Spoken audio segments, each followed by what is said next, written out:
In Canada, visible minorities are a big issue in terms of social status, economics, income, labor, and representation. The term for this is racialization. Racialization is the process of ascribing ethnic or racial identities to a relationship, social practice, or group that did not identify itself as such. Some key terms used talking about racialization are race, ethnicity, and minority groups. These are all different terms, though they do overlap. Race refers to the superficial, physical differences that a particular society considers significant, fundamentally a social construct. Ethnicity is a term that describes a shared culture or national origin, and minority groups are groups that are subordinate or lacking in power in society, regardless of the skin color or country of origin. There are many theories of race and ethnicity. To focus on functionalist views of race, study the role dominant and subordinate groups play to create a stable social structure. In terms of critical sociologists, examine power disparities and struggles between various racial and ethnic groups, while interactionalists see race and ethnicity as important sources of individual identity and social symbolism. The concept of culture of prejudice recognizes that all people are subject to stereotypes that are ingrained in their culture.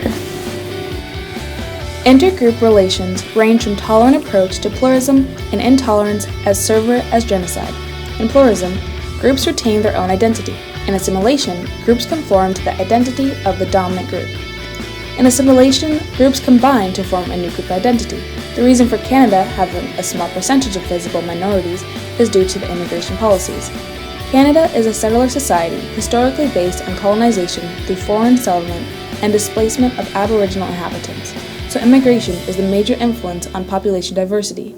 In the 2 decades of World War II, Canada followed an immigration policy that was explicitly race-based. This leads to stereotypes, prejudice, discrimination to be accepted as the government determined worth based off of skin color. The history of the Canadian people contains an infinite variety of experiences that sociologists understand follow patterns, from the Aboriginal people who first inhabited these lands to the waves of immigrants over the past 500 years. Migration is an experience that many shared characteristics. Most groups have experienced various degrees of prejudice and discrimination as they have gone through the process of assimilation.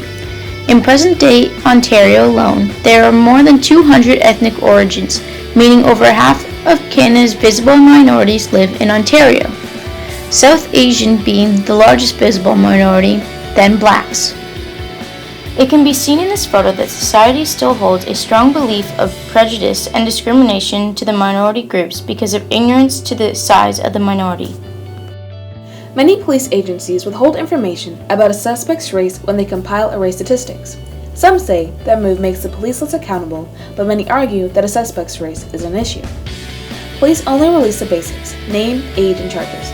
60% of police forces do not discuss race, even if they're allowed to. It is called whitewashing. So police are not held accountable.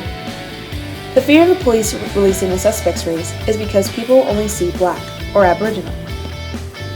In 2006, a study by Stats Canada confirmed that the visible minority was 20% of the population in Canada, and in 2011, the visible minority was decreased to 19.1%. Over half of Canada's visible minorities live in Ontario. An estimated 2.7 million Ontarians identify themselves as a member of the visible minority population.